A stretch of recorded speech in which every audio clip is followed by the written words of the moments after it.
G Sharmin, thank you আমাকে invite করার জন্য। আপনাকে অনেক ধন্যবাদ, আপনি সময় দিচ্ছেন। একদম শুরু করি কথা, এই বিষয়টি নিয়ে আপনি কথাও বলেছেন। এই সময় সবচেয়ে মনে হয় বাংলাদেশে আলোচনায় একদম প্রথমে সেটি হচ্ছে দীর্ঘ প্রায় 18 বছর পর তারেক রহমান দেশে ফিরেছেন। এবং মানে তিনি আসার পরে আপনার কি মনে হয়, মানে অনেক কিছু আগে থেকে জল্পনা কল্পনা হচ্ছিল, কি পরিবর্তন হলো দেশের রাজনীতিতে বা নিকট ভবিষ্যতে কেমন পরিবর্তন দেখতে পান? এবং তিনি যে বললেন I have a plan, Martin Luther king এর মতো একই সুরে তিনি বলছিলেন, আপনারা মানে আপনি কি বার্তা পাচ্ছেন এখান থেকে?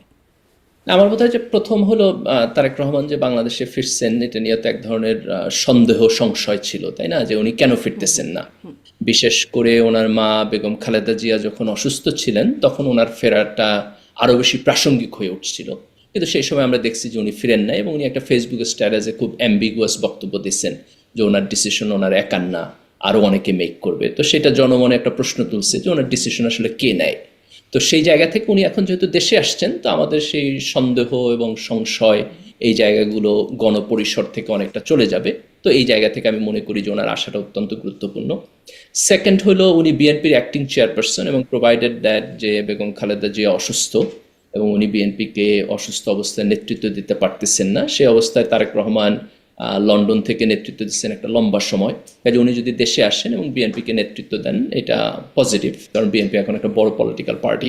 আগামী দিনে যেই দুইটা পলিটিক্যাল পার্টি আমাদের নির্বাচনে মূল কন্টেস্ট করবে ক্ষমতায় যাওয়ার জন্য, তার মধ্যে বিএনপি একটা। কাজে উনি যদি দেশে আসেন এবং সামনে থেকে নেতৃত্ব দেন, আমি মনে করি বিএনপির জন্য এটা ভালো, এবং তার কনসিকুয়েন্স আমাদের দেশের ক্ষেত্রেও আছে। এবং আরেকটা অত্যন্ত বড় ডাইমেনশন হলো যে তারেক রহমান নিজে ফ্যাসিবাদের ভিকটিম। উনি শারীরিকভাবে নির্যাতন হয়েছেন যখন ফখরুদ্দিন মঈনুদ্দিনের গভর্নমেন্ট আসছে, আর্মি এখানে একটা শ্যাডো গভর্নমেন্ট পরিচালনা করছে, তখন উনি নির্যাতিত হয়েছেন। তারপরে উনি যখন দেশের বাইরে চলে যান, শেখ হাসিনার পুরোটা মানে সময় ওই কিন্তু উনি দেশে ১/১১ আসতে পারেন সরকারটাও নাই। ফ্যাসিবাদ, মানে ফ্যাসিবাদী সরকার। আপনি অগণতান্ত্রিক সরকার ছিল, ফ্যাসিবাদী সরকার আমি বলবো না, হ্যাঁ, ফ্যাসিবাদের অগণতান্ত্রিক ভিকটিম সরকার বলছিল তো, ছিল। এবং জি। হ্যাঁ, কিন্তু তারপরে যখন শেখ হাসিনার গভর্নমেন্ট আসলো, এই সময় কিন্তু তারেক রহমান দেশে ফিরতে পারেন নাই, তাই না। ওনার ওনার ব্যাপারে ইনজাংশন জারি হয়েছিল, ওনার কথা আপনার যাতে মিডিয়া আমাদের কাছে না পৌঁছায় সেটার ব্যাপারে ইনজাংশন জারি হয়েছে। তো এই যে একটা অপারেশনের মধ্যে উনি ছিলেন, ওনার গণতান্ত্রিক অধিকার আপনার ক্ষুণ্ণ হয়েছে, সেই জায়গা থেকে উনি দেশে ফেরত আসছেন একটা লম্বা সময় পরে। আপনি দেখছেন যে উনি উনি দেশের মাটি টাচ করতেছেন, তাই না, খুব খুব ইমোশনাল একটা জায়গা। এবং ডেফিনেটলি উনি যখন ওনার মাকে দেখছেন, এটা আরেকটা ইমোশনাল জায়গা। তো এটা আমি মনে করি যে মানে that's a very very big point of view. আর উনি ওনার বক্তব্য খুব অল্প পরিসর বক্তব্য ছিল, 15-16 মিনিটের একটা বক্তব্য। তো এই সময়ের মধ্যে তো অনেক কিছু বলতে পারবেন না, কিন্তু উনি একটা ভিশনারি লিডারশিপ দেখাইছেন যে উনি সামনের দিনে এই দেশকে পরিবর্তন করতে চান। উনি বলছেন উই হ্যাভ এ প্ল্যান। এটা একটা ধরেন মোটিভেশনাল বক্তব্য, উনি প্ল্যানের ব্যাপারে বলছেন। কিন্তু আমরা যদি সাবস্টেন্সিয়ালি দেখতে চাই, তাহলে আপনি বিএনপির প্ল্যান কয়েকটা জায়গা থেকে বুঝতে পারবেন। একটা হলো বিএনপির 31 দফা কর্মসূচি, এটা বিএনপির একটা প্ল্যান। নির্বাচনকে সামনে রেখে ওনারা অনেকগুলো বক্তব্য দিতেছেন, তাই না, বিভিন্ন সেক্টর ভিত্তিক বক্তব্য দিতেছেন। এটার মধ্য দিয়ে আমরা একটা প্ল্যান বুঝবো যে বিএনপি আসলে কি কি করতে চাইতেছে। আর বিএনপির আরেকটা প্ল্যান আমরা বুঝবো, সেটা হলো যে আপনার ঐক্যমত্য কমিশনে যে সংস্কার প্রস্তাব নিয়ে আলোচনা হয়েছে, সেখানে বিএনপির পজিশন কি, সেটার মধ্য দিয়ে আমরা আমরা এই প্ল্যানটা বুঝবো। আমি বিএনপির সংস্কার প্রস্তাবে বিএনপির যে পজিশন, এটার একজন ক্রিটিক সমালোচক। প্রচুর জায়গায় বিএনপির পজিশনের সাথে আমি ডিসএগ্রি করি। জি, অনেক ধন্যবাদ। আপনি আসলে যেই দেশে বিদেশে সাড়া ফেললো তারেক রহমানের ফেরাটা, এবং যে বিশাল জনসমুদ্র দেখা গেল, আপনি মানে জামাতের একজন সমর্থক হিসেবে বা তার ছাত্র সংগঠন থেকে উঠে আসা একজন ব্যক্তি হিসেবে আপনার কাছে কি মনে হয় এটি আসলে জামাতের জন্য কেমন বার্তা দিচ্ছে?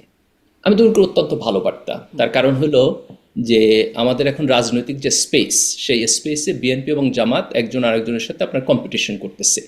এই কম্পিটিশনটা যত আপনার ক্লোজ হবে, যত একজন আরেকজনকে প্রেসারে ফেলবে, তত এই রাজনৈতিক দলগুলো নিজেকে ডেভেলপ করার জন্য চেষ্টা কম্পিটিশন করবে। ক্লোজ হলো নাকি কম্পিটিশনটার মানে দূরত্বটা বেড়ে গেল তারেক রহমান সাথে? না, আমি আমি মনে করি তারেক রহমান আসার ফলে কম্পিটিশনটা আরো ভালো হয়েছে। তার কারণ হলো তারেক রহমানের অনুপস্থিতিতে আপনার বিএনপির কোনো সর্বজন গ্রাহ্য নেতৃত্ব ছিল না। বিএনপির আপনি দেখবেন যে বিএনপি লিডার এক একজন এক এক কথা বলে এবং স্ক্যাটার্ড একটা কথা বলে। সেই জায়গা থেকে জামাতের ডাক্তার শফিকুর রহমান তুলনামূলকভাবে অনেক বেশি কনস্ট্রাকটিভ একটা লিডারশিপ হিসাবে আসছে। তো এই জায়গায় আমি মনে করি তারেক রহমান আসার ফলে এখন বিএনপি জামাতের জন্য আপনার একটা হাই বার সেট করবে, আবার জামাত বিএনপির জন্য একটা হাই বার সেট করবে এবং একজন আরেকজনের সাথে কম্পিটিশন করবে, এবং সেই জায়গা থেকে আমি আগামী নির্বাচন একটা কম্পিটিটিভ এনভায়রনমেন্টে দেখার জন্য অপেক্ষা করতেছি। তো আমি মনে করি যে তারেক রহমানের আসার মধ্য দিয়ে রাজনৈতিক সিচুয়েশন মোর কম্পিটিটিভ হয়েছে। এবার একটু মানে খুব এক দুই লাইনে উত্তরটা শুনি যে শিবিরের কেন্দ্রীয় সম্মেলন হলো, সেখানে নতুন নেতৃত্ব আসলো, সভাপতি সেক্রেটারি জেনারেল নির্বাচন মানে তারা আসলেন, নতুন নতুন নেতৃত্ব আসলো, কি কেমন হলো নতুন নেতৃত্ব? দেখেন, ছাত্র শিবিরের একটা অসাধারণ জিনিস হলো যে ছাত্র শিবির একটা নিয়মতান্ত্রিক নেতৃত্ব গঠন প্রক্রিয়ার মধ্য দিয়ে চলে। যে ছাত্র শিবিরের জন্ম থেকে আজকে পর্যন্ত আপনার প্রতি বছর তারা কিন্তু ইয়ারলি সদস্য সম্মেলন করে এবং সেখানে ভোটের মধ্য দিয়ে কেন্দ্রীয় সভাপতি নির্বাচিত হয়।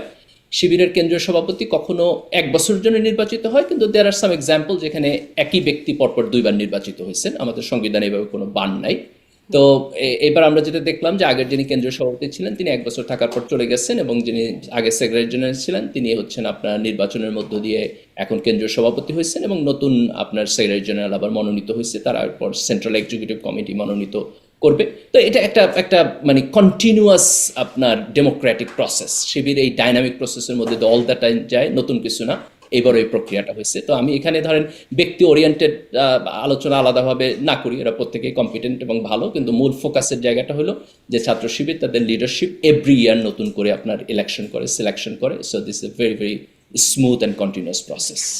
ছাত্র শিবিরের যে ইনভলভমেন্টটা দেখা গেল সম্প্রতি প্রথম আলো ডেইলি স্টারের ভাঙচুর, উদীচী ছায়ানট ভাঙচুর, হামলা, অগ্নিসংযোগের ঘটনায় আমি দেখছিলাম যে গ্রেপ্তার হয়েছেন প্রায় 20 জনের মতো প্রথম আলো ডেইলি স্টারের হামলার ঘটনায়। সেখানে গ্রেপ্তার হওয়া একজন তার নামটি যেন কি আমি খুঁজছিলাম, বিক্রমপুরী, তার বিক্রমপুরী তার নাম। তিনি বলছিলেন যে যেভাবে করে মানে নানান রকম পোস্ট দেওয়া হয়েছে, সেটি নাসিরুদ্দিন পাটোয়ারি, সার্জিস আলম তারা পোস্ট দিয়েছেন ছাত্র শিবিরের সদস্যরা, তো গ্রেপ্তার করা হলে তাদেরও গ্রেপ্তার করতে হবে, এরকম একটা বার্তা তিনি দিচ্ছিলেন। আপনার কাছে কি মনে হয় এই বার্তাটি, মানে আপনি এই বার্তাটিকে কিভাবে দেখেন? দেখেন, মানে কথা বলতে চাইলে তো অনেক অনেক কথা বলতে পারে, তাই না? আপনি যদি খুব স্পেসিফিকলি অভিযোগ আনতে চান তাহলে তো সেখানে খুব প্রিসাইসলি বলতে হবে যে কে কি বলছে, এটার কারণে কে কতটুকু দায়ী। এখানে দুইটা জিনিস হয়েছে। একটা হলো যে প্রথম আলো এবং ডেইলি স্টার যে ভাঙচুর হলো, এটা শরীফ ওসমান হাদির মৃত্যুর সংবাদ যখন আসছে, এইটা একটা বিশাল জনগোষ্ঠীরে বিক্ষুব্ধ করে তুলছে, এবং এই বিক্ষুব্ধ তারুণ্যের জায়গা থেকে এই ভাঙচুরটা হয়েছে। তো এটাকে আপনি পলিটিক্যালি মোটিভেটেড জায়গা থেকে কেউ দেখতে চাইলে দেখতে পারে, কিন্তু আমি মোর ইন্টারেস্টেড টু সি এই বিক্ষুব্ধতার জায়গা থেকে এটাকে দেখা, যে এটা কেন ঘটছে।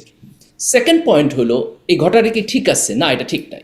আপনি প্রথম আলোর যে সাংবাদিকতা, সে সাংবাদিকতার প্রশ্ন আছে, আমারও প্রশ্ন আছে। প্রথম আলো এক ধরনের মতাদর্শিক রাজনীতি করে, কিন্তু এই রাজনীতি আমি আমি যতই আপনার এই অপছন্দ করি। অবস্থানটা নিয়েও কথা বলতে চাই, কারণ আপনার এই ফেসবুক স্ট্যাটাসটাও আমি পড়ছিলাম, আপনার পোস্টে আমি পড়ছিলাম, অতএব প্রথম আলোর সাংবাদিকতা নিয়েও আমি একটু আপনার সাথে কথা বলবো। তবে তার আগে কি একটু এটা বলবেন যে আমি আসলে দেখছিলাম তার নামটি আতাউর রহমান বিক্রমপুরী, আমি মিস করে গেছিলাম। তিনি বলছেন তো উস্কানি দেওয়ার জন্য, আহ্বান জানানোর জন্য, নির্দেশ দেওয়ার জন্য শিবিরের সেই নেতাদেরকে শিবিরের রাকসুর ভিপি এবং তারপরে জাহাঙ্গীরনগর বিশ্ববিদ্যালয়ে ছাত্র শিবিরের সেক্রেটারি, তাদেরকে কি আসলে গ্রেপ্তার করা উচিত কিনা উস্কানি দেবার জন্য? দেখেন, ছাত্র শিবিরের 2 জন কেন্দ্রীয় নেতৃবৃন্দের বক্তব্য এখানে আসছে। তার মধ্যে একজন বলছেন যে প্রথম আলো এবং ডেইলি স্টার বন্ধ করে দেওয়া উচিত। তো বন্ধ করার কথা যিনি বলছেন তার এই বক্তব্যটা অগণতান্ত্রিক, কিন্তু এটা তো ক্রিমিনাল অফেন্স না, তাই না? কাজে এই বক্তব্যের কোনো ছায়ানট ক্রিমিনাল তছনছ কনসিকুয়েন্স। করে দিতে বলেছেন একজন, আমি প্রথম জন, দ্বিতীয় জন আর একজন বলছেন যে প্রথম আলো ডেইলি স্টার ছায়ানট থেকে বলছে তছনছ করে দেওয়ার কথা। এটা অত্যন্ত অফেন্সিভ এবং ইনফ্ল্যামেটরি বক্তব্য। এখন এই বক্তব্যটা অগ্রহণযোগ্য, এবং এই বক্তব্যর ক্রিমিনাল লায়াবিলিটিস আছে কিনা এটা আপনাকে আলাদা প্যারামিটার দিয়ে দেখতে হবে। ক্রিমিনাল লায়াবিলিটিস আপনি কিভাবে বুঝবেন? ক্রিমিনাল লায়াবিলিটিস আপনি বুঝবেন যে ওইখানে যারা ভাঙচুর করছে তাদের মধ্যে ছাত্র শিবির লোকেরা গেছে কিনা, তাদেরকে এই লিডাররা যাইতে বলছে কিনা, ছাত্র শিবির পার্টি হিসেবে সেখানে ইনভলভ হয়েছে কিনা, এটার মধ্যে দিয়ে ক্রিমিনাল লায়াবিলিটি আসবে। কিন্তু তার এই বক্তব্যের মধ্য দিয়ে ক্রিমিনাল লায়াবিলিটি আসে না, কিন্তু এই বক্তব্য ইনফ্ল্যামেটরি এবং আনএক্সপেক্টেড। ক্রিমিনাল লাইবিলিটি কেন আসে না? আমরা তো ছাত্র শিবিরের মানে নেতৃত্ব বা কর্মীকে দেখেছি, সেখানে দেখছিলাম যে ছবি দিয়ে দেখানো হচ্ছে সাহিত্য সম্পাদক ঢাকা বিশ্ববিদ্যালয়ের একটি হলের সাহিত্য সম্পাদক মোহাম্মদ আশরাফুল, তাকেও দেখা গেছে তিনি ভাঙচুর করছেন, মানে ভাঙচুর ওই মবের মধ্যে দেখা যাচ্ছে, তিনিও আছেন। আরও অনেকেই, মানে তাদের মধ্যে আরও অনেকেই পোস্টও দিয়েছেন এবং তাদের অনেক ফলোয়ার আছেন। তো কেন ক্রিমিনাল লায়াবিলিটি হবে? না, আপনি যদি কোনো একটা বক্তব্যের ক্রিমিনাল লায়াবিলিটিস আনতে চান, তাহলে আপনাকে খুব প্রিসাইসলি বলতে হবে যে এই বক্তব্য ভাঙচুর করতে বলছে গিয়ে, এবং এই বক্তব্যের কারণে সেখানে গিয়ে ভাঙচুর হয়েছে। তো আপনি যদি কেস বাই কেস যাইতে চান, মানে যেতে পারেন, তাহলে আমার বক্তব্য কোট করলে আমি বলতে পারবো। যেখানে আপনি বলছেন যে একজন ফিজিক্যালি সেখানে প্রেজেন্ট হয়েছে, আমি এখনো জানি না এটা ইনফরমেশনটা ট্রু কিনা। যদি হয়, যদি মানে ধরেন একজনকে 100 লোক অন্তত গেছে। চিহ্নিত করা গেছে, বাকি কেউ আছে আচ্ছা কিনা দেখেন, জানি না। ধরেন যে আপনি প্রথম আলো ডেইলি স্টার ভাঙতে 100 লোক গেছে, 200 লোক গেছে, তার মধ্যে একজন ছাত্র শিবিরের ছিল, তাহলে তো আপনি এইটার কারণে ছাত্র শিবিরের প্রতি আঙুল তুলতে পারেন না, তাই না? এটা আনএক্সপেক্টেড বলতে পারেন। কিন্তু 100-র মধ্যে যদি 50 জন লোক ছাত্র শিবিরের হয়, তাহলে আপনি বলতে পারেন যে ছাত্র শিবির সাংগঠনিক। কিন্তু দেখেন, যারা তারা যেই সংগঠন প্রতিষ্ঠান ভাঙতে বললেন সেগুলোতেই ভাঙচুর করা হলো, কেন ক্রিমিনাল লায়াবিলিটি আসবে না? না দেখেন, এটা তো আপনি, মানে তারা এখানে বলছে বলে এটা ভাঙচুর হয়েছে, এটা যতক্ষণ পর্যন্ত প্রমাণ না হবে ততক্ষণ পর্যন্ত ক্রিমিনাল লায়াবিলিটিস তো থাকে না, তাই না? ক্ষোভের কমন জায়গা থাকতে পারে। ধরেন যে ভাঙচুর করছে তারও যা ক্ষোভ, আর যে পলিটিক্যালি বলছে তারও ক্ষোভ এক, এই কারণে কমন পড়ে গেছে, এটাও হইতে পারে। আবার ক্রিমিনাল লায়াবিলিটিস থাকতেও পারে। তো ইনভেস্টিগেশন শেষ হওয়ার আগে তো আমি ক্রিমিনাল তাহলে লায়াবিলিটিস উস্কানি শব্দটা, মানে ক্রিমিনাল লায়াবিলিটি কি করে হয়? ধরেন কিছুদিন আগে যেমন আনিস আলমগীর গ্রেপ্তার হলেন, সাংবাদিক, তিনি নাকি উস্কানি দিচ্ছেন স্থিতিশীলতা নষ্টের, এবং তিনি রিমান্ডেও আছেন। আদালতের তাকে রিমান্ড 5 দিন বা কতদিনের রিমান্ডেও দিয়েছিলেন। সেটি কি জাস্টিফাইড হয়েছে? না দেখেন, এটা তো ভিন্ন প্রশ্ন। আপনি যদি বলেন যে আনিস আলমগীরকে গ্রেফতার করা ঠিক হয়েছে কিনা, এটার সাথে তো আর এটার কোনো না, সম্পর্ক নেই। সম্পর্ক এখানে উস্কানি শব্দের একটা মিল আছে। প্রশ্ন। উস্কানি শব্দ, সেখানেও একটা উস্কানি, এখানেও উস্কানি। মানে উস্কানির যদি ক্রিমিনাল লায়াবিলিটি না থাকে, তাহলে আনিস আলমগীর গ্রেপ্তার কেন হন ক্রিমিনাল লায়াবিলিটি, সন্ত্রাস বিরোধী আইনে, ইনারা কেন হচ্ছেন না? এভাবে আসলে দেখেন, প্রাসঙ্গিক। যেই পার্সপেক্টিভে আমি বলতেছি যে এখানে ক্রিমিনাল লায়াবিলিটিস আছে কিনা এটাকে স্ক্রিন করতে হবে, সেই একই প্রিন্সিপাল আনিস আলমগীরের ক্ষেত্রে প্রযোজ্য। তার ক্ষেত্রে যদি এটা ক্রিমিনাল লায়াবিলিটিস না থাকে, তাকে অ্যারেস্ট তাহলে করা যদি উচিত। বলছেন কেন আপনি? মানে তাদের ক্ষেত্রে তো যদি বলেন না, আপনি বলেন আনিস আলমগীরকে গ্রেপ্তার করা কি আপনার মনে হয় যে ক্রিমিনাল লায়াবিলিটি আছে যৌক্তিক হয়েছে যৌক্তিক?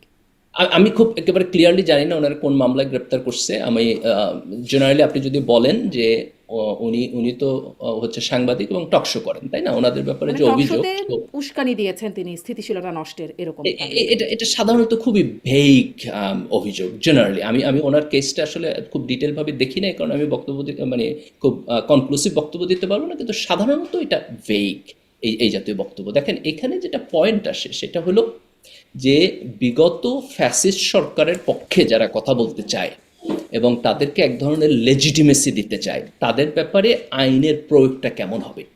যেটা প্রবলেম হয়েছে সেটা হলো দুইটা। একটা হলো একদিকে একটা বিশাল গণ আকাঙ্ক্ষা আছে যে এই লোকদেরকে, মানে আনঅ্যাপোলজেটিকলি এখনো হাসিনার ফ্যাসিজমের পক্ষে দাঁড়াবে, এই সুযোগটা যেন সমাজে না থাকে।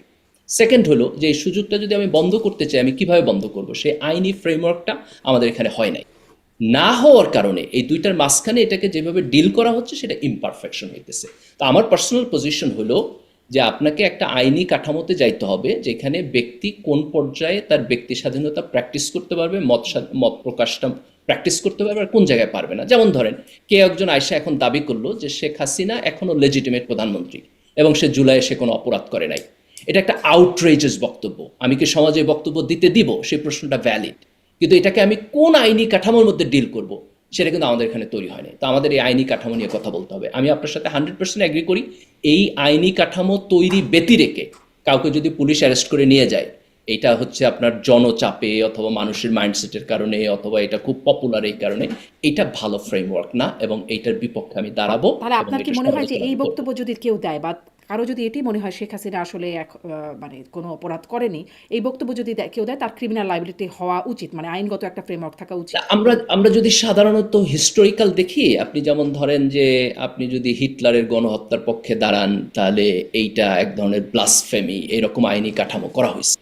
তো আপনি জুলাইয়ের গণহত্যায় কোন পর্যন্ত বলতে পারবেন, কোন পর্যন্ত বলতে পারবেন না, এটা সমাজে আলাপ আলোচনা করে একটা আইনি কাঠামো তৈরি করা যায়, কিন্তু সেটাকে এমনভাবে করতে হবে যেন বাক স্বাধীনতার জায়গাটা থাকে। জি, মানে ধরেন এরকম বক্তব্য আমরা এমনকি শরীফ ওসমান হাদির কাছ থেকেও শুনেছি। মুক্তিযুদ্ধের মানে সেই চেতনার বিরুদ্ধেই জুলাই বিপ্লব হয়েছে। আ বা জামাতের নেতাদের কাছ থেকেও শোনা গেছে যে মানে ৪৭ থেকে ৭১, ৭১ আসলে মানে ৭১ নিয়ে নানান রকম যেই বক্তব্যগুলো এতদিন শোনা যায় না, এরকম অনেক কিছু শোনা গেছে যে এটি আসলে আ অনেকে এমনটাও বলেছেন ১৬ ডিসেম্বর নিয়ে অনেক বিতর্কিত বক্তব্য আসে যেটি আগে শোনা যায়নি। এখন ইতিহাস এর নানান রকম অ্যাঙ্গেল থাকতে পারে, নানান রকম দৃষ্টিভঙ্গি থাকতে পারে। সেই দৃষ্টিভঙ্গিগুলোকে কি এখন মানে যার পছন্দ হবে না তারা অপরাধ হিসেবে ক্রিমিনাল লায়াবিলিটি দিতে পারবে? না, না, অফকোর্স না। দেখেন এই জায়গাগুলোর প্রায়োগিক জায়গাটা অত্যন্ত ছোট হইতে হবে আমি মনে করি। যে আপনি জাস্ট একেবারে প্রিসাইসলি ১টা ২টা জায়গা ফিক্স করে দিতে হবে যে এই জায়গাটুকু আপনি টাচ করতে পারবেন না, কিন্তু তার বাইরে মানুষের ব্যক্তি স্বাধীনতা থাকতে হবে এবং আলাপ আলোচনা থাকতে হবে। এবং এই স্পেসটাকে আমরা যত বড় করতে পারি, এটা যেরকম করে ৭১-এর জন্য সত্য, এটা জুলাইয়ের জন্য সত্য। এবং সকল জায়গায় আপনার ধরেন যে একেবারে খুবই এস্টাবলিশড ২টা জায়গা যেখানে পলিটিক্যাল কনসিকুয়েন্স আছে, সেই জায়গাগুলো বাদে বাকি জায়গাগুলো উন্মুক্ত থাকতে হবে। তাহলে কি আপনি আনিস আলমগীরের গ্রেপ্তারের বা রিমান্ডে রাখার তার এটার আপনি সমালোচনা করছেন? মানে আমি ইন প্রিন্সিপাল সমালোচনা করব, কিন্তু ওনাকে কোন মামলায় অ্যারেস্ট করা হয়েছে এটা আসলে আমি ডিটেল জানি না। একদম আমি সন্ত্রাস যদি বিরোধী আইনে উস্কানি দেবার অভিযোগে তিনি আসলে টকশোতে বক্তব্য রাখেন, উস্কানিমূলক বক্তব্য রাখছেন, এই জন্য তাকে গ্রেপ্তার করা হচ্ছে। এই হচ্ছে কিন্তু আমি ইন প্রিন্সিপাল আমি আপনাকে এটা বলবো যে টকশোতে কারো বক্তব্য আলাপ আলোচনা এটা যদি ২-১টা জায়গা একেবারে খুব আউটরেজের জায়গা হয়, কিন্তু সেটা সন্ত্রাসের প্রশ্ন হবে না, সেটা ভিন্ন আইনি কাঠামো হবে, কিন্তু আদারওয়াইজ এই ব্যক্তি স্বাধীনতা থাকা উচিত। হ্যাঁ, কিন্তু মানে এই বিষয়ে কখনো তো আসলে জামাতে ইসলাম তো আসলে শুধুমাত্র আহ, কিছু সুনির্দিষ্ট বিষয় না, একদম সার্বিক আইন কানুন ন্যায় ইত্যাদি বিষয়ে কথা বলবেন, তো ইনাদের পক্ষে তো কখনো কথা বলেন না। আপনার কি মনে হয় না যে এরকম আসলে হলে সেটি সবার ক্ষেত্রে ন্যায্যভাবে বলা উচিত? আগে যেটা হয় নাই বলে সমালোচনা করা হয় যে এদেরকে গ্রেপ্তার করা হয়েছে, কেউ তো কিছু বললেন না। এটা আপনি ধরেন ২টা ভাবে যাইতে পারেন। একটা আপনি বলতে পারেন যে সবার জন্য এই আলাপ আলোচনাটা শুরু হবে, এবং এখন যেহেতু ধরেন যে হাসিনার সময় যারা সুযোগ সুবিধার মধ্যে ছিল তারাই একটু ভিকটিম হয়ে উঠতেছে, আমরা তাদের ব্যাপারে একটু বেশি বেশি বলবো। এটা আবার আরেকটা ওয়েতে আপনি যাইতে পারেন, যেহেতু আমরা ফ্যাসিবাদ একটা ক্রস করে আসছি, কাজে আগে এই ফ্যাসিবাদের সময় যে অন্যায় হয়েছে সেই অন্যায়গুলোর প্রতিবিধান আমরা আগে করি, তারপর আমরা ওই জায়গায় যাই। তো এটা প্রায়োরিটির প্রশ্ন। সেই কিন্তু ধরেন অন্যায় একটা মানে certain সেই অন্যায়ের প্রতি মানে সেটি করতে করতে আবার নতুন অন্যায় তৈরি হয়ে যাচ্ছে এই সময় এসে, সেটি আবার পরে আবার যদি আবার অন্য একটা বিচারের সেটার বিষয় ব্যাপারে হয়। আমাদের কনসার্ন থাকতে হবে, কিন্তু আমাদেরকে এটা অলওয়েজ মনে রাখতে হবে যে আমরা একটা ১৬ বছরের একটা ফ্যাসিস্ট সিস্টেমের মধ্যে দিয়ে আসছি। এই সময় প্রচুর ইনজাস্টিস হয়েছে, সেই ইনজাস্টিসের ন্যায় বিচারের প্রশ্নকে যদি আমরা ইগনোর করি তাহলে আমরা সমাজকে একটা ভালো জায়গায় নিতে পারবো না। তো এইটাকে ইগনোর না করেই কিভাবে এই জিনিসগুলোকে ট্যাকল করা যায় আমাদের সেই জায়গায় যেতে হবে। কিন্তু আপনি যদি এটাকে বিচ্ছিন্ন করে এই প্রশ্নটা তুলতে চান তাহলে আমি মনে করি সেটা এই সময়ের জন্য পারফেক্ট হবে না।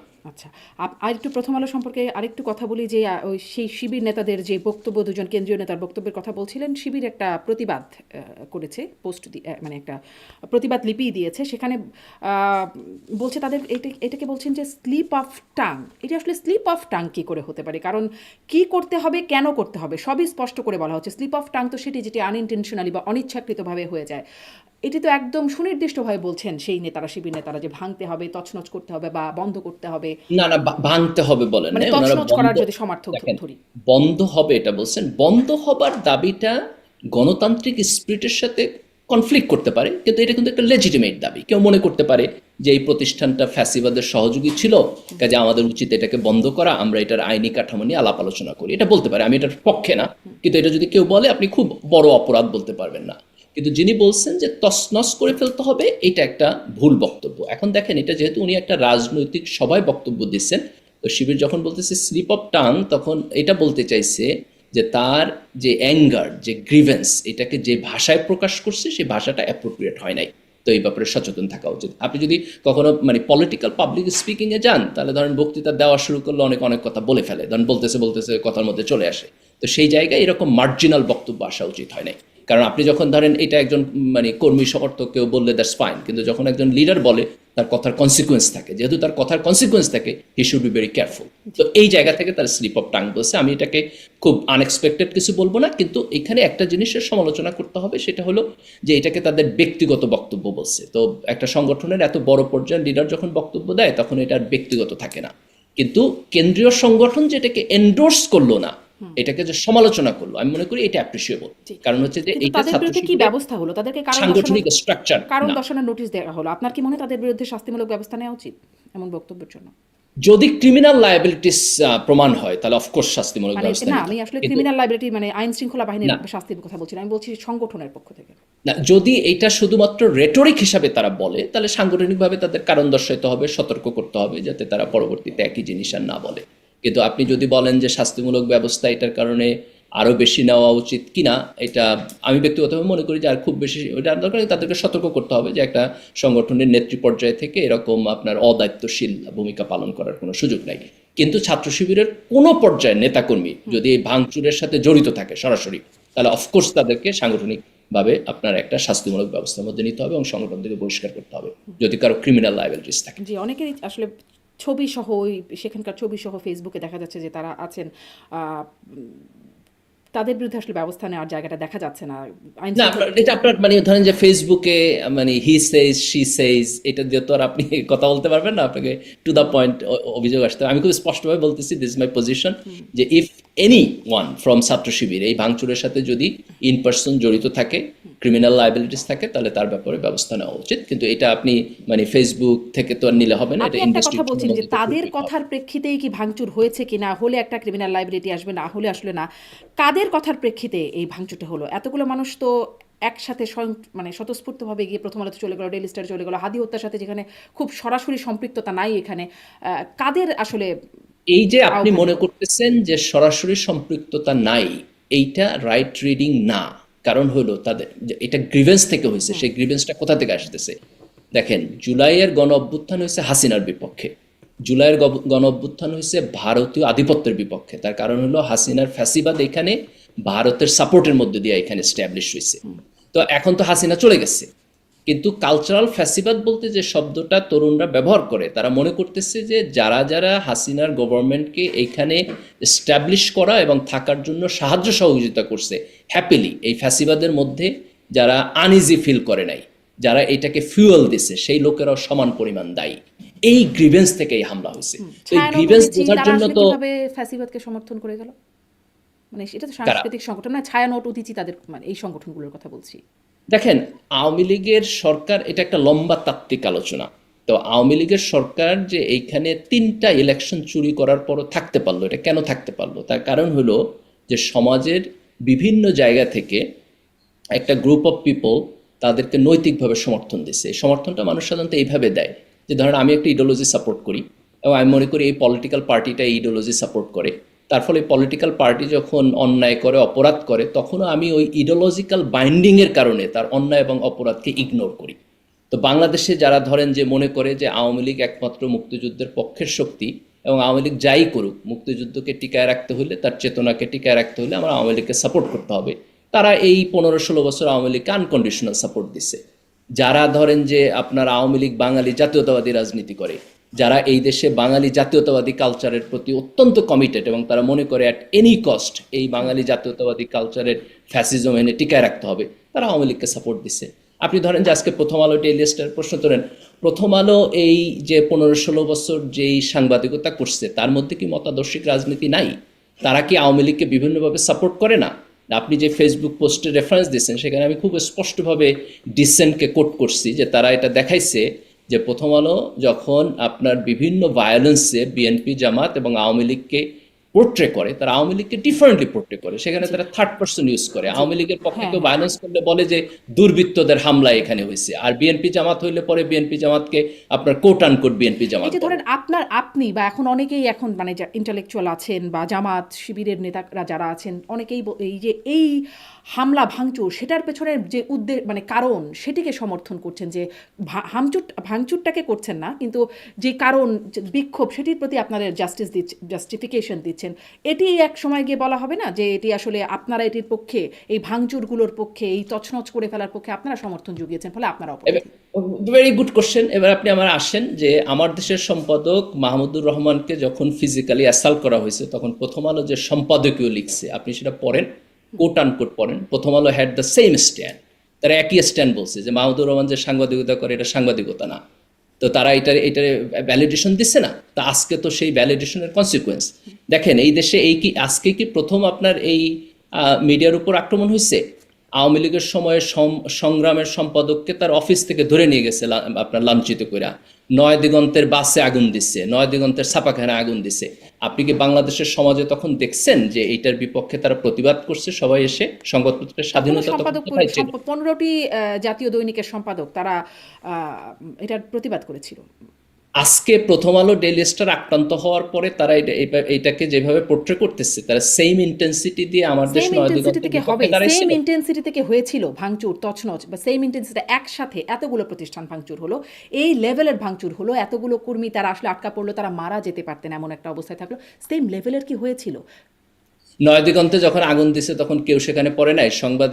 আপনার সংগ্রামের যে সাংবাদিক, উনি তো বৃদ্ধ মানুষ, ওনাকে যেভাবে অপদস্থ করে ফিজিক্যালি অ্যাসাল্ট করে পুলিশের হাতে দিয়ে দেওয়া হয়েছে, এইটার ইন্টেন্সিটি আপনার কাছে ইন্টেন্সিটি মনে নিশ্চয়ই হয় না? নিশ্চয়ই ভয়ঙ্কর ব্যাপার, সেটি নিশ্চয়ই অপরাধ। কিন্তু মানে আমি বলছি যে যেভাবে করে ঘটনাগুলো, যে ঘটনাটা যেভাবে ঘটলো, যেভাবে এতগুলো মানুষ গিয়ে ভাঙচুর করলো, এতগুলো মানুষ ভেতরে আটকা পড়লো, অগ্নিসংযোগ হয়ে গেল, একই রাতে এত কিছু ঘটে গেল, মানে তাহলে এটি বিশেষভাবে আলোচনায় আসবে না? এটি একদম আন্তর্জাতিক গণমাধ্যমগুলোতেও আসলো এই বিষয়টি।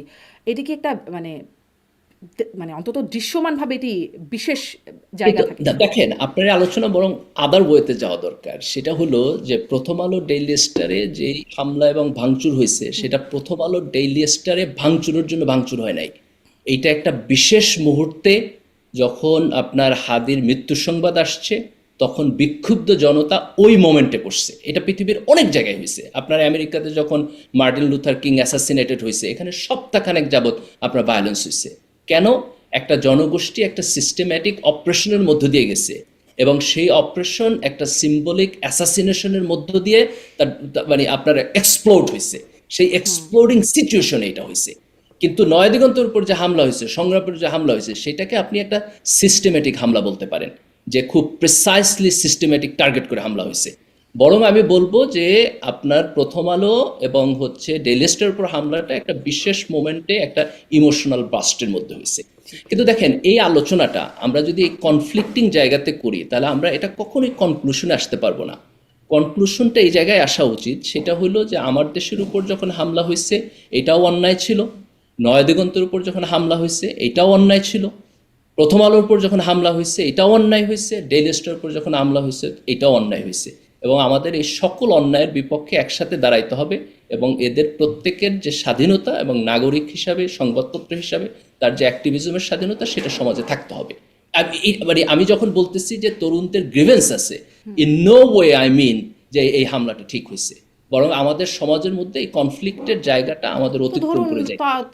সংবাদ মানে সংগ্রাম, নয়াদিগন্ত, তাদের প্রতিও একটা গ্রিভেন্স যদি থেকে থাকে একটা কোনো পক্ষের, তারা যার গ্রিভেন্স থাকবে, মানে গ্রিভেন্স তো অনেকের প্রতি থাকতে পারে, সেই গ্রিভেন্সটাকে তারা তো জাস্টিফাই মনে করতে পারে যে আমার না, গ্রিভেন্স দুইটাই ভুল। জাস্টিফাই। আমি এই জন্য বলছি, ওই গ্রিভেন্স থেকে যে ভাঙচুর করছে সেটাও ভুল, এই গ্রিভেন্স থেকে যে ভাঙচুর করছে সেটাও ভুল। এই দুইটাকে আপনাকে একই সাথে ভুল বলতে হবে।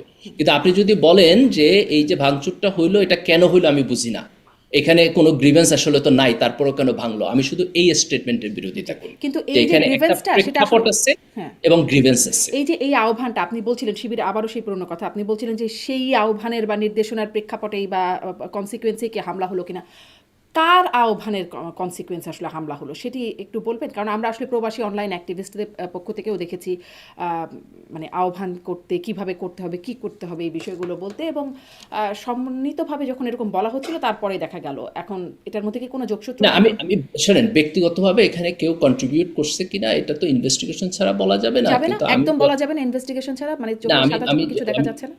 না, আমি তো, কিন্তু আমি যতটুকু জেনারেলি বলবো সেটা হলো, এখানে দেখেন, এখানে যেই তরুণ প্রজন্ম জুলাইয়ের মধ্য দিয়ে উঠে আসছে, তাদের একটা অংশের মধ্যে প্রচণ্ড গ্রিভেন্স আছে, এবং সেই গ্রিভেন্সটা একটা ভায়োলেন্ট জায়গায় গিয়ে দাঁড়াইতেছে, এবং এইটা বিভিন্ন সোশ্যাল মিডিয়ার অ্যাক্টিভিজম দ্বারা ফিউয়েলড হইতেছে। এটা আমি ফেনোমেনা আকারে বলতেছি।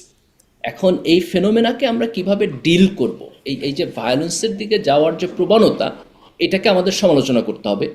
এই ভায়োলেন্সের দিকে যাওয়াটা যদি কন্টিনিউয়াসলি চলতে থাকে, তাহলে এইটা সমাজের জন্য কোনো ভালো কিছু তৈরি করতে পারবে না এবং করবে না। এটা আমাদের ভবিষ্যতের জন্য খারাপ। এটাকে আনকন্ডিশনালি আমাদেরকে বলতে হবে, এবং এই গ্রিভেন্সের জায়গাটাকে কমায় নিয়ে আইসা সমাজকে একটা নিয়মতান্ত্রিকতার দিকে আমরা কিভাবে নিব সেই জায়গাটা আমাদেরকে বের করতে হবে। সেই জায়গাটা আসলে বের করার জন্য তো একটা অ্যাক্টিভিজম দরকার।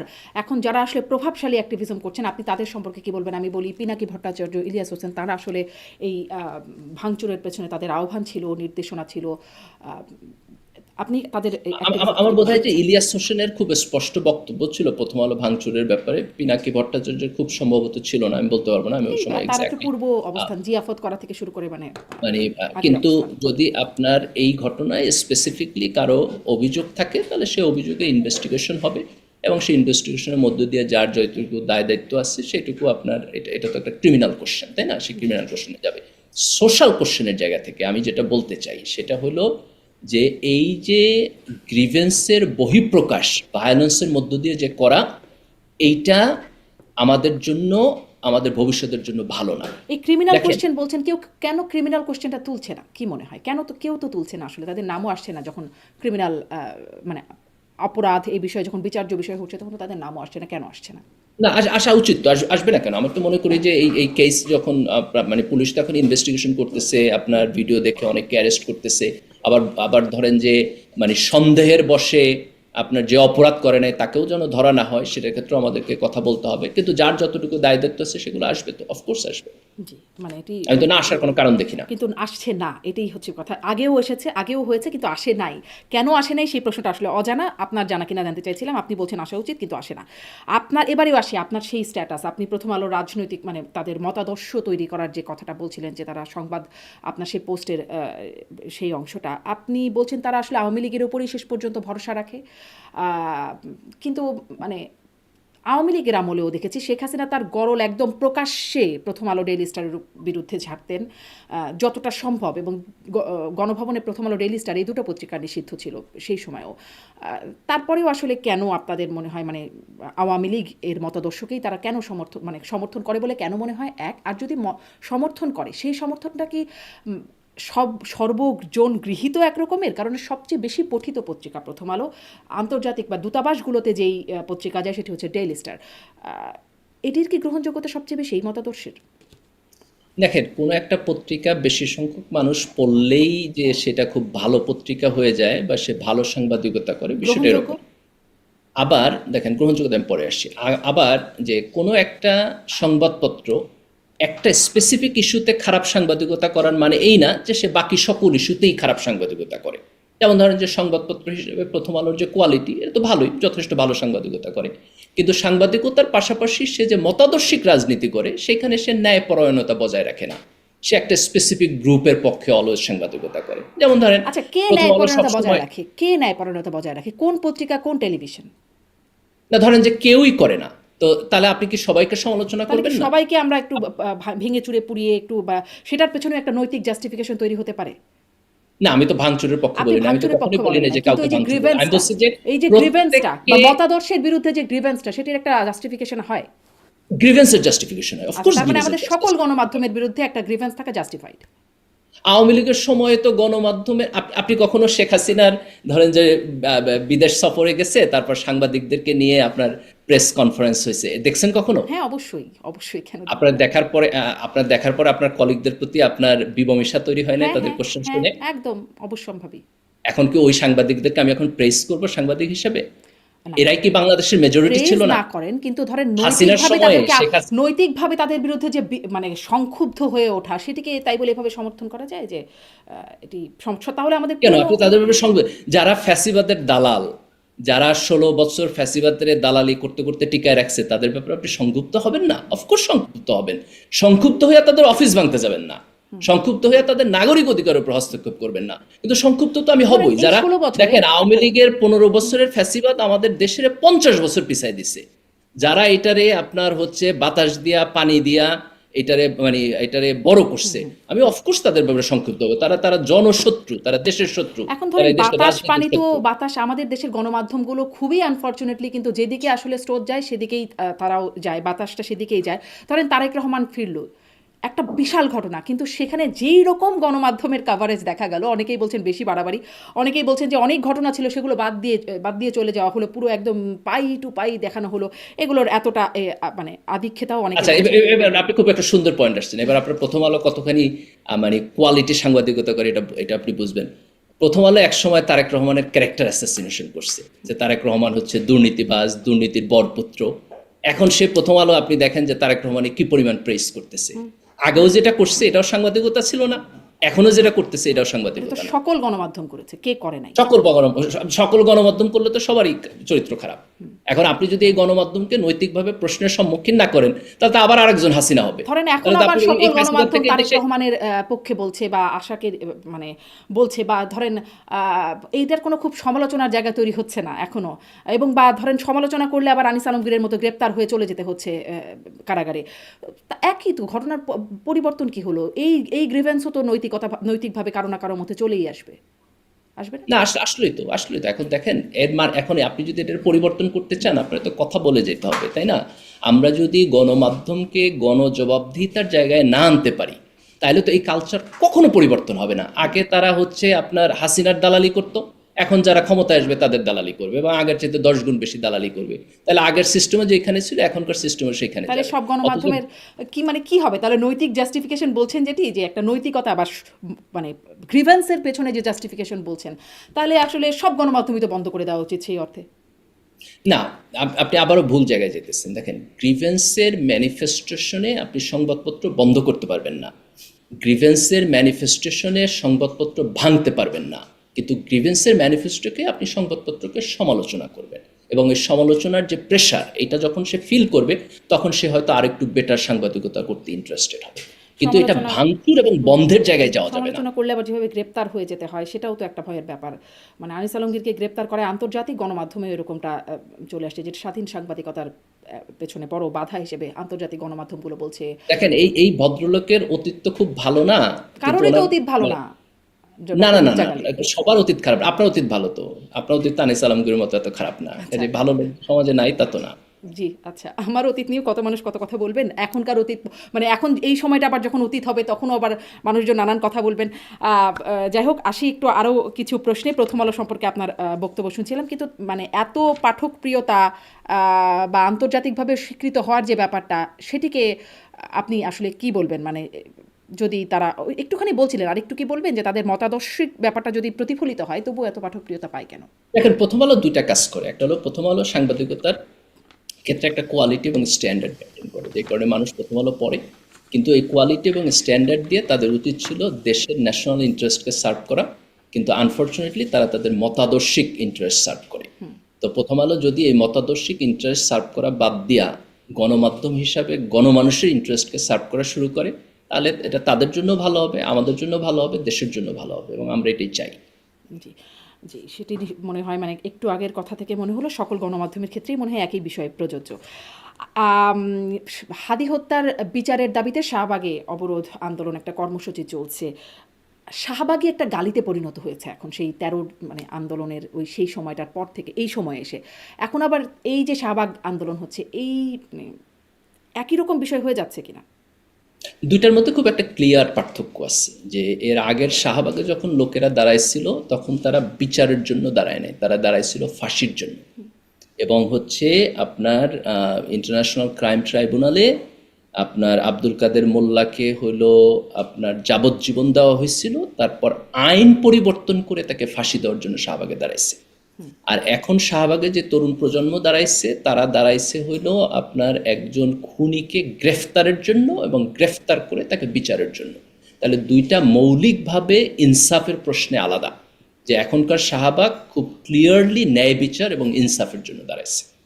তো তারা তো চাইতেই পারে যে মানে তারা যদি মনে করে কাদের মোল্লা যুদ্ধাপরাধী এবং তাদের ফাঁসি দাবি যদি করে, তাহলে তারা সেটা চাইতেই কি পারে না যে ফাঁসি দাবি করতে পারে একজন আপনি যুদ্ধাপরাধী? কাউকেই দেখেন, আপনি বিচারের দাবি করতে পারেন, আপনি যদি নিজেই একই সাথে জাজ হন, একই সাথে সাক্ষী হন, একই সাথে প্রসিকিউটর হন এবং একই সাথে তারা তো বিচার এক্সিকিউশন করে হন, ফেলে নাই, বিচারের দাবি এটা তো করেছে। ন্যায় বিচারের দায়িত্ব। তারা তো আপনি কারো ফাঁসি চাইতে পারেন না, আপনি কোনো অবস্থাতেই কারো ফাঁসি যেতে পারেন ফাঁসি না। তার চাওয়া তো কারণ হলো আমাদের একদম রেগুলার একটা ব্যাপার, এটা তো মানে সবসময় তার ফাঁসি চাই এবং এই এটা ফাঁসি ভুল চাই। কালচার, এবং এটা ভুল কালচার। এই কালচার থেকে আমাদের বের হয়ে আসতে হবে, তাই না? দেখেন আপনি, যেমন ধরেন আমাদের রাজনীতিতে আগে স্লোগান ছিল বিভিন্ন সময় যে এরে ধরো, এরে মারো, আগুন জ্বালো, এইগুলো রেটরিক, কিন্তু এই রেটরিকগুলো আমাদের আমাদের মানে পলিটিক্সের একটা টোন ঠিক করে দেয়।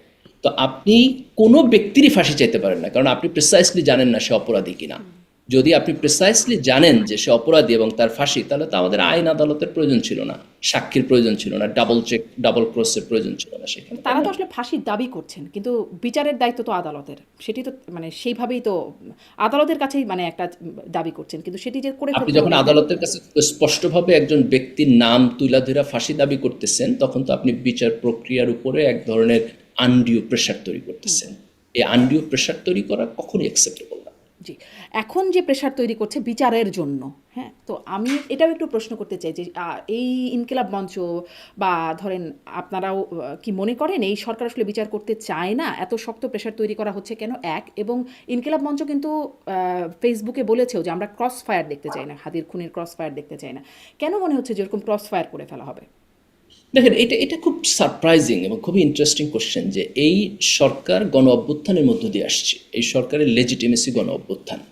তো এই গণ অভ্যুত্থানের একজন নায়ক যখন আপনার প্রকাশ্য দিবালোকে আততায়ীর হাতে আপনার গুলিবিদ্ধ হইল এবং পরবর্তীতে আপনার শহীদ হইল, তো সেই খুনিকে ধরার জন্য তো সরকারের দিক থেকে কোনো ত্রুটি দলবলতা থাকার কথা না।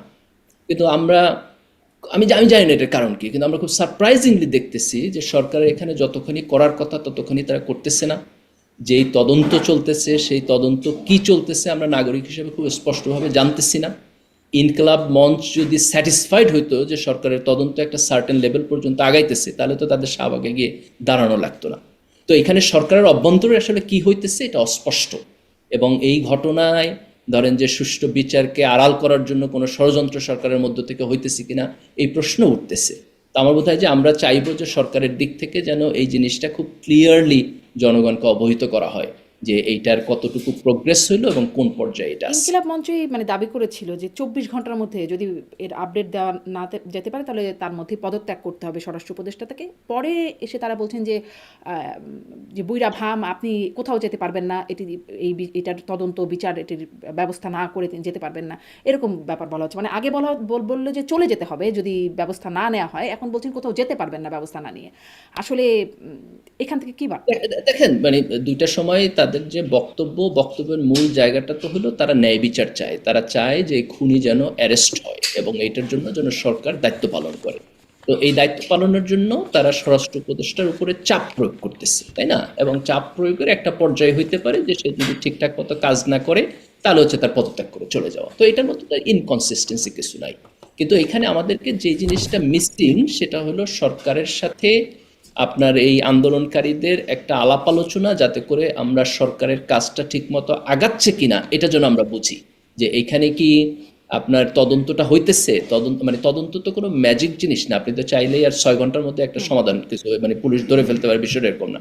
কিন্তু বিষয়টা রাইট ডিরেকশনে আগাইতেছে, সরকার তৎপর এবং সরকারের কাজ হইতেছে, এই জায়গাটায় এই আশ্বস্ত যে হওয়াটা গ্রেপ্তার করা হচ্ছে তাদের সহযোগী বা তার আত্মীয় স্বজনকে, তাদেরকে জিজ্ঞাসাবাদ করা হচ্ছে, খুনিকে শনাক্ত করা হচ্ছে সিসিটিভির ফুটেজ দেখে, এগুলোকে কি অগ্রগতি মনে হয় না?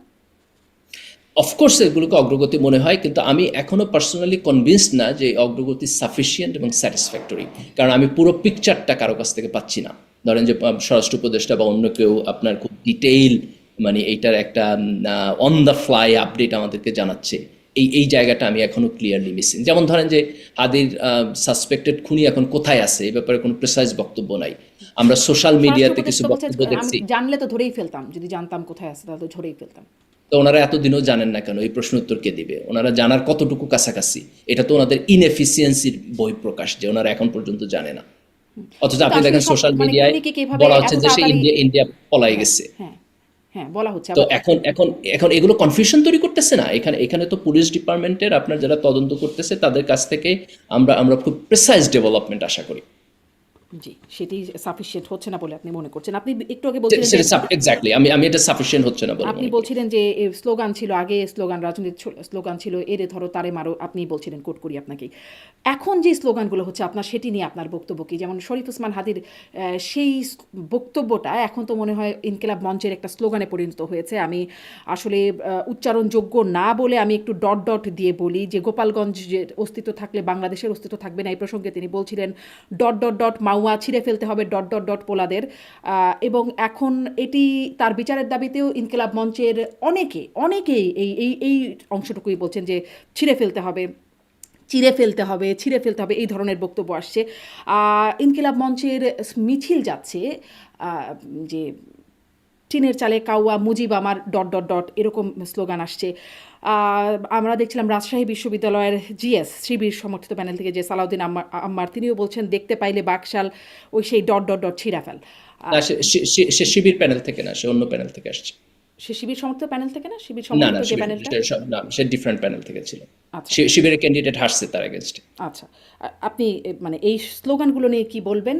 স্লোগানের আগেরও স্লোগান নিয়ে যেহেতু কথা বলছেন, এখনকার এই দেখেন, স্লোগান এই নিয়ে কি এই বলবেন? এই জিনিসগুলো আমি একটা কম্প্রিহেন্সিভ ফেনোমেনা আকারে পড়তে চাই। সেটা হলো যে গণ অভ্যুত্থানের পরে এই দেশের তরুণ প্রজন্মের মধ্যে এই হাসিনার ফ্যাসিবাদীর সময়ের অপারেশনের মধ্য দিয়া এবং জুলাইয়ে তারা একটা ট্রমাটিক এনভায়রনমেন্টের মধ্যে দিয়ে গেছে। দেখেন, আপনি এই ঘটনায় প্রায় 2000, মানে 1000 থেকে 2000 নাম্বার হবে যারা হচ্ছে আপনার গুলিবিদ্ধ হয়ে মারা গেছে এই সময়ে। আহ, আপনার 20-30 হাজার তরুণ হবে যারা আহত হয়েছে, তাদের অনেকে হাত হারাইছে, পা হারাইছে, এবং এর আগেও তাদের ট্রমাটিক এক্সপেরিয়েন্স আছে। তো এই ট্রমার মধ্য দিয়ে যে তরুণরা আসছে, তাদের আচরণের মধ্যে আপনি বহু জায়গায় এরকম অ্যাগ্রেসিভ এবং ইনঅ্যাপ্রোপ্রিয়েট আচরণ পাবেন। এটা খুবই স্বাভাবিক। এরকম একটা ট্রমাটিক এনভায়রনমেন্টের মধ্য দিয়ে গেলে যে কোনো সমাজে, যে কোনো প্রজন্মের মধ্যে এটা হবে। যে কোনো সময় আপনি হিস্টোরিক্যাল এনি ইভেন্ট আনেন, আপনি ধরেন একটা ইভেন্ট আমাকে ধরেন দেখাতে পারবেন না মুক্তিযুদ্ধের পরেও যখন এটা এরকম হবে। আপনি বলছেন যে এরকম আচরণ, হ্যাঁ অনেক, তারপরেও অনেক বিতর্কিত আচরণ এসেছে যে আচরণগুলোকে প্রশ্নবিদ্ধ করা যায়। কিন্তু এইরকম ভাষা কেন এরকম এরকম হয়ে যাবে? ভাষার কেন এই কি বলবো কুরুচিপূর্ণ ভাষা কেন আসবে? আপনার এই জাতীয় ট্রমাটিক এনভায়রনমেন্টের পরে ভাষা এবং ভায়োলেন্স, কাউন্টার ভায়োলেন্স, এইটা সাধারণত হয়, এক্সপেক্টেড না, কিন্তু এটা সাধারণত হয়। কোশ্চেনটা এই জায়গায় না। আপনি যেখানে প্রশ্নটা করতেছেন এটা কেন হয়, এটা কোনো কোশ্চেন না। কোশ্চেন হইল আমরা এটাকে কিভাবে ওভারকাম করে যাব। আমরা তো এই জায়গায় আটকায় থাকবো না, তাই না? আমরা এটার বিয়ন্ডে যাব। বিয়ন্ডে যাওয়ার প্রক্রিয়াটা হলো আমাদেরকে সময় নিতে হবে, এই গ্রিভেন্সটাকে নেভিগেট করতে হবে, এবং এটাকে একটা পজিটিভ ওয়েতে আমরা যাতে অতিক্রম করি। কিন্তু আমি প্রশ্নটার মেরিটটা বুঝতে পারতেছি না। আপনি কি মনে করেন যে একটা 20 বছরের তরুণ ছেলে যে দাঁড়ায় দেখছে তার পাশে দাঁড়ায় আর একজন গুলি খেয়ে মরে গেছে, দেখছে যে তার লাশ নিয়ে পোড়ায় ফেলছে, আপনি তার কাছ থেকে কি মানে সিভিলাইজড আচরণ আশা করেন? এটা অবশ্যই, পসিবল এই সময়? অবশ্যই সিভিলাইজড আচরণ আশা করব, কেন করব না? সিভিলাইজড ওয়ে থেকে প্রতিবাদ করা যায় না, বিক্ষোভ করা যায় না, বিচার করা যায় না? এই ট্রমাটিক এনভায়রনমেন্টের পরে, এবং সে যদি মানে এই মির্জা গালিব, ট্রমাটিক আমি আসলে এনভায়রনমেন্টের ব্যক্তিগত পরে, মতামতের জায়গা কখনো যেতে চাই না যে আমার ব্যক্তিগত মতামতকে, কিন্তু এই ভাষাটি, এই শব্দটি, আমার জ্ঞানের লিমিটেশন, এই শব্দটির অর্থই আমি জানতাম না। এই শব্দটি পরবর্তীতে আমি জানলাম যে, এবং এই ধরনের শব্দ আমরা মুরব্বীদের সামনে শুনতেও অস্বস্তি বোধ করি। সেই শব্দটি এখন এরকম সিনিয়র লিডারদের সামনে বসে বসে দেওয়া হচ্ছে। এটি মানে এটি একটা দেখেন জাস্টিফিকেশন। এটা কোথা থেকে আসছে এটা আপনি বুঝবেন এই জায়গায়, যে শেখ হাসিনা তার অপারেশনকে এমন একটা জায়গায় নিয়ে গেছে যে এই দেশে মানুষের কোনো বাক স্বাধীনতা ছিল না। সে কোথাও এটার প্রতিবাদ করতে পারতো না।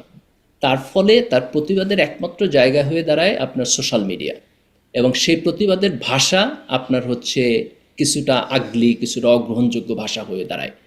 এবং এই অপারেশনের এগেনস্টে এই ভাষা এক ধরনের ন্যায্যতা পায় আনএক্সপেক্টেডলি।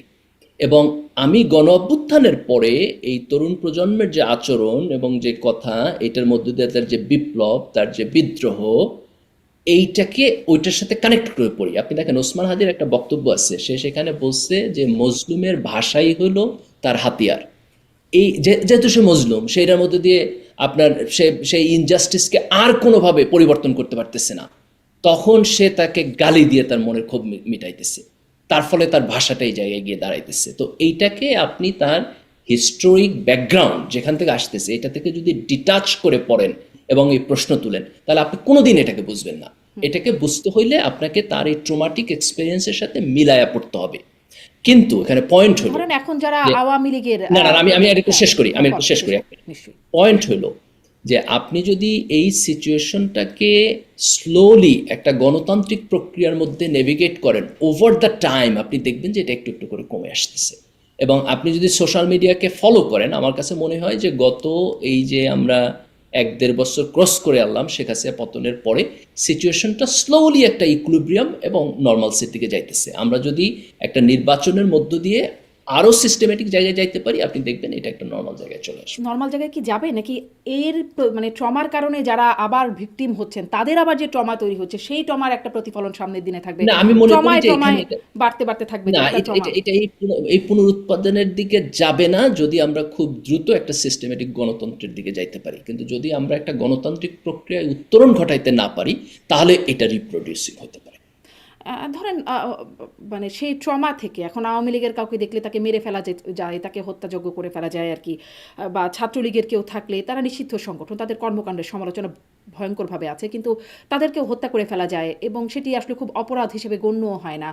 এই ট্রমা তাদের মধ্যে থাকবে না, তাদের পরিবারের মধ্যে তারা যখন সামনে যদি আমি কখনো তো আমি তো জুলাইয়ের পরে একজনও ছাত্রলীগের কাউকে কাউকে হত্যা করতে দেখলাম না, বরং আমরা দেখলাম যে রাজশাহী বিশ্ববিদ্যালয়ের ছাত্রলীগের মাসুদ নামে সন্ত্রাসীরাই, সম্ভবত একজন, তার ছোট্ট একটা আমরা বাচ্চা, দেখলাম, তখন হাদির মতোই ছোট একটা দেখেন বাচ্চা ছিল, তাকেও ওইভাবে গণপিটুনিতে সে সময় মেরে ফেলা হয়েছিল কোথায় রাজশাহী কোথায় বিশ্ববিদ্যালয় রাজশাহীতে। হ্যাঁ এরকম অনেক, সেটা হবে খুব মেইন স্ট্রিমে হয়তো খুব আসেও না, কিন্তু আমরা সাংবাদিক হিসেবে টুকটাক খবর পাই যে এখানে এটা হয়েছে সেটা হয়েছে, দেখেন এই যত বা ঘটনা জেলখানায় তো ধরেন বিনা অফকোর্স বিচারে অনেকে মানে বিনা কিন্তু চিকিৎসায় অনেকে। কিন্তু দেখেন, আপনি ঘটনাটাকে যদি এইভাবে দেখেন যে ছাত্রলীগের সন্ত্রাসীরা প্রকাশ্য দিবালোকে শরীফ ওসমান হাদিকে গুলি করে আপনার খুন করলো। এই দেশে এখনো এটা হইতেছে। এই দেশে যখন এনসিপি গোপালগঞ্জে গেল, তখন আওয়ামী লীগের সন্ত্রাসীরা তাদের উপরে আবার আক্রমণ করলো।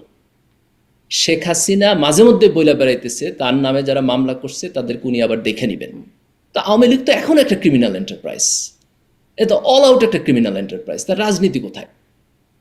আপনি যে তার রাজনৈতিক অধিকারের পক্ষে আগ্রহ করবেন, আমিও তার রাজনৈতিক অধিকারের পক্ষে আগ্রহ করতে ইন্টারেস্টেড, কিন্তু এই ক্রিমিনাল এন্টারপ্রাইজ থেকে যদি আওয়ামী লীগ বের হয়ে না আসে, তাহলে আপনি তার রাজনৈতিক অধিকারের পক্ষে কিভাবে আর্গুমেন্ট করবেন? একদমই খুবই মানে আপনি যে ক্রিমিনাল এন্টারপ্রাইজ বলছেন সেটা অনেকটাই তাই, যে তারা আসলে এরকম উস্কানি দিচ্ছে বা বলছে, কিন্তু একই রকম কথা তো এই পক্ষ থেকেও বলা হচ্ছে। সেটি যদি খালি ট্রমা বলা হয়, ওদিকে ট্রমা হবে না? তারাও তো একরকম ট্রমার শিকার হচ্ছে, তাদের বাড়িঘর হামলা ভাঙচুর লুটপাট হত্যাকাণ্ডের শিকার হচ্ছেন। তারা কি ট্রমা, তাদের মধ্যে কি ট্রমা নাই?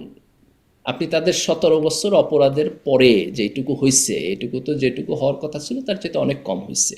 আপনি যেটুকু হয়েছে এটাকে যদি সমানভাবে দুইটাকে মাপেন, আমি মনে করি যে that's not the right thing.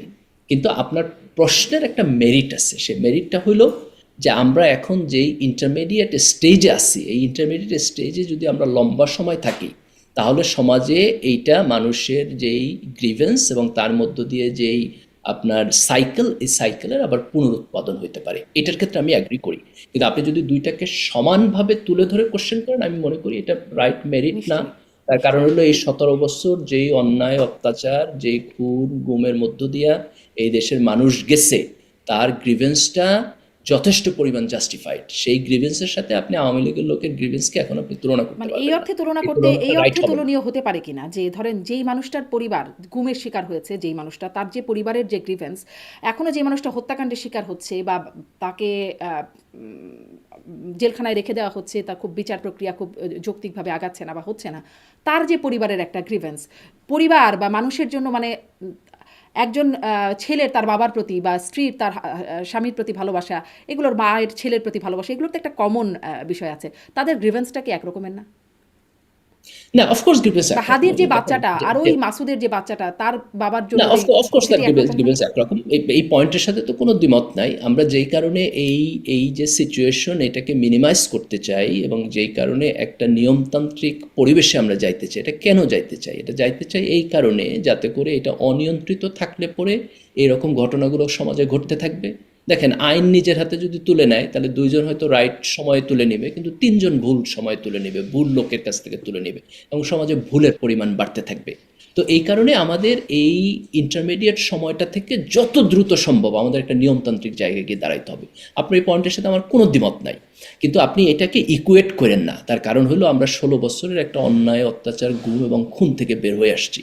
কাজে এইটার মধ্য দিয়ে যে প্রজন্ম গেছে এবং তাদের যে বিশাল সংখ্যক মানুষের যে গ্রিভেন্স, এটার সাথে আপনি এটার ইকুয়েট করাটা আমি কোনো অংশে আমি ঠিক মনে করি না।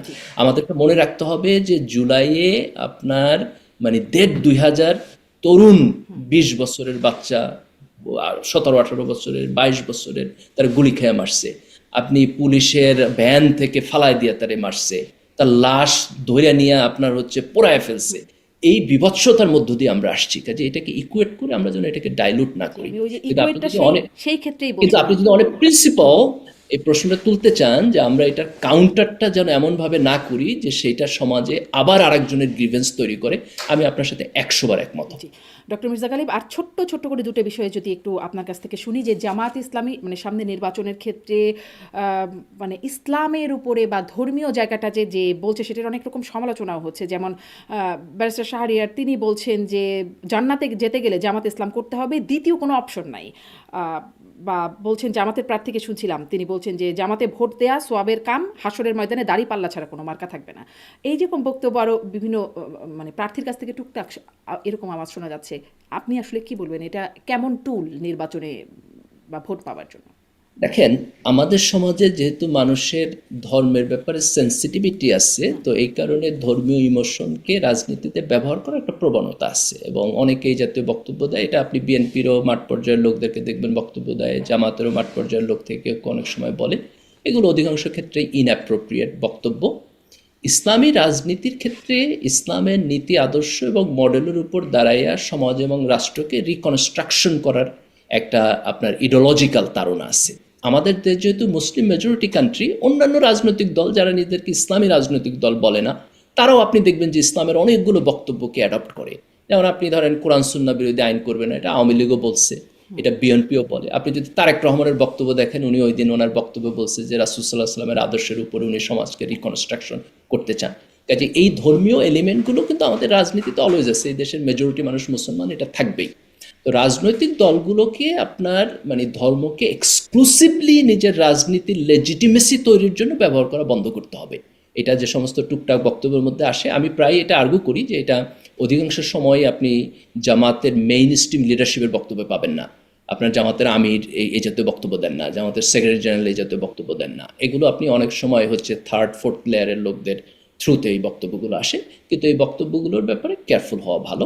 মানে তারা তো আসলে নির্বাচন করবেন, তারা তো প্রার্থী, তারা তাদের ভোটারদের এটি বলছে। এটি এক রকমের ধর্ম অবমাননা হয় নাকি? মানে বেহেশতে যেতে গেলে বা জান্নাতে যেতে গেলে জামাতে ভোট দিতে হবে। দেখেন, এটা ইনঅ্যাপ্রোপ্রিয়েট বক্তব্য। আমি বলবো যে এগুলো ইনঅ্যাপ্রোপ্রিয়েট বক্তব্য। কোনো দলেরই এরকম এক্সক্লুসিভলি মানে ধরেন যে আমি ধর্মের এজেন্ট, অথবা আমার দলই হচ্ছে একমাত্র রাইট দল, অথবা আমার দল করলে পরেই আপনি হচ্ছেন প্রপারলি মুসলিম হিসাবে অ্যাক্ট করবেন, এরকম এক্সক্লুসিভ বক্তব্য কোনো রাজনৈতিক দলেরই দেওয়া স্পষ্ট উচিত আপনার না। বক্তব্য, আপনি বলছেন এগুলো ইনঅ্যাপ্রোপ্রিয়েট বক্তব্য। এই যে ইদানিং আগেও হতো, মানে ইদানিং খুব ঘন ঘন দেখা যায় তৌহিদি জনতার নামে এটা ভাঙচুর সেটা ভাঙচুর, মাজারে হামলা, কনসার্ট। এই যে সম্প্রতি মানে গতকালেরই সম্ভব বা পরশু ঘটনা, জেমসের একটি কনসার্ট ছিল, সেটি তৌহিদি জনতার হামলায় সেটি মানে ভণ্ডুল হয়ে গেল। এই তৌহিদি জনতা, এটি আসলে কি একটা প্রপার টার্ম? তারা কি আসলে তৌহিদি জনতা? দেখেন, ইন্টারেস্টিং হলো তৌহিদি জনতা কিন্তু শেখ হাসিনার সময়ও ছিল। হ্যাঁ, এবং আপনি জানেন যে জামাতের যে সমস্ত লিডারদেরকে এই যে যুদ্ধ অপরাধের অভিযোগে অ্যারেস্ট করা হয়েছে, হাসিনা কিন্তু তাদেরকে অ্যারেস্ট করছিল ধর্ম অবমাননার মামলায়। তো ধর্মকে রাজনৈতিক টুল হিসাবে ইউজ করা, এটা কিন্তু আমাদের সমাজে আরও আগে ছিল। আপনি যেই জায়গাটা থেকে এই প্রশ্নটা করতেছেন, সেই জায়গাটা মূলত সমাজে মানুষের আইন নিজের হাতে তুলে নেওয়ার প্রবণতা। এবং এই ক্ষেত্রে সবচেয়ে দুঃখজনক ঘটনাটা বোধহয় কিছুদিন আগে যেটা ময়মনসিংহে আপনি দেখছেন, যে একজনকে দীপু বিশ্বাস, তাকে আপনার পিটাইয়া এবং তারপরে আপনার পোড়ায়া মারা হয়েছে। অত্যন্ত নৃশংস ঘটনা। তো সমাজে যদি আইন নিজের হাতে তুলে নেওয়ার প্রবণতা থাকে, তাহলে এইটার অ্যাবিউজ হবে। এটা মোরাললেস আপনি বলতে পারেন যে এটা হবেই। এবং এটাকে আপনি শুধু ধর্মের জায়গায় দেখলে হবে না, বুঝছেন, একটা সোশ্যাল ফেনোমেনা। আমাদের সমাজে আপনি এর আগে কত বছর আগে আমার মনে নাই যে আপনার ওই যে ছেলে ধরা সন্দেহে একজন মহিলাকে পিটায় মারছে, তাই না? চোর সন্দেহে পিটায় মারে, এটা কিন্তু আমাদের সমাজে আছে। একই মানসিকতা থেকে এটা আসে। এখন এই আমরা সেটি তো মানসিকতাটা একদম নিছক একটা মব, আর এটির একটা বিশেষ নাম আছে, তৌহিদি জনতা। আমি আসলে নাম আপনার তো কাছ থেকে দেখেন, এই নামের কি যৌক্তিকতা আছে কিনা, মানে তারা এই ধরনের কাজ যারা করতে যাচ্ছে তাদেরকে তাওহিদি জনতা বলার, এটিকে একটা প্রপার টার্ম ইউজ করার জন্য? না প্রপার টার্ম না। তার কারণ হলো যে দেখেন, আপনি আইন নিজের হাতে তুলে নিতে কেউ পারবে না, এটা ইসলামে অ্যাকসেপ্টেবল না। যখন রাষ্ট্র এবং সমাজ ব্যবস্থা আছে তখন সেইখানে ডেজিগনেটেড পিপল বাদে আর কেউ আইন নিজের হাতে তুলে নিতে পারবে না। এই ময়মনসিংহের ঘটনার পরে আমার বোধ হয় যে এটা একটা সিরিয়াস ঘটনা, যেখানে আমাদেরকে এই জিনিসটা সিরিয়াসলি পিক আপ করতে হবে যে সমাজে ধর্মের ব্যাপারে মানুষের যদি ইমোশন আছে, এই ইমোশনটাকে যদি অনিয়ন্ত্রিতভাবে ব্যবহার করা হয় তাহলে কেউ কেউ এইটাকে এরকম দুঃখজনক ঘটনায় কনভার্ট করতে পারে। কাজে এটা যাতে না হয় এই কারণে আমাদের যারা আলেম ওলামা আছেন, যারা রাজনৈতিক ব্যক্তিত্ব আছেন, তাদের সবাইকে এই ব্যাপারে স্পষ্টভাবে কথা বলতে হবে। কিন্তু এখানে আরেকটা কম্পোনেন্ট আছে, সেই কম্পোনেন্টটা হলো যে আইনের প্রতি মানুষের বিশ্বাস ফিরে আনতে হবে। সমাজে আইনের শাসনের প্রতি যদি বিশ্বাস না থাকে তাহলে কিন্তু আপনি এই যে সামাজিকভাবে আইন হাতে তুলে নেওয়া, এটাকে আপনি কখনোই আটকাতে পারবেন না, কারণ এটা মূলত তৈরি হয় আইনের প্রতি মানুষের অনাস্থার জায়গা থেকে। ইদানিং আইনের প্রতি অনাস্থাটা কি এত বেড়ে গেল, মানে এত বেশি তাওহিদি জনতা? না, এটা আমাদের সমাজে সবসময় ছিল। শেখ হাসিনার ফ্যাসিজমের মধ্য দিয়ে এটা আরো খারাপ অবস্থা হয়েছে। এবং আপনি এখনকার কোনো সোশ্যাল ফেনোমেনাই আপনি যদি গত 15 বছরের যে ব্লান্ডার এটা বাদ দিয়ে যদি বোঝার চেষ্টা করেন তাহলে আপনি কোনো সোশ্যাল ফেনোমেনাই আপনি বুঝতে পারবেন না। আমি বরং আপনার এই প্রত্যেকটা প্রশ্নকে আবার রিভিজিট করতে ইন্টারেস্টেড হবো আজকে থেকে 5 বছর পরে, যদি আমরা একটা গণতান্ত্রিক সিস্টেমের মধ্যে দিয়ে যাই। আফটার 5 ইয়ার্স আমাদের সমাজ কি পজিটিভলি সামনের দিকে যাইতেছে না পিছনের দিকে যাইতেছে? নিশ্চয়ই। এখন আপনার এই প্রত্যেকটা প্রশ্নকেই আমি একটা সামাজিক ফেনোমেনা হিসাবে পড়তে ইন্টারেস্টেড, যেটা আমি মনে করি যে ফ্যাসিবাদের সময় আমাদের সোশ্যাল সিস্টেম ভাঙা চড়ে গেছে এবং তার আউটপুট হিসাবে এগুলো হইতেছে। ডক্টর মির্জা গালিব, নিশ্চয়ই 5 বছর পরেও আসলে সত্যি সেই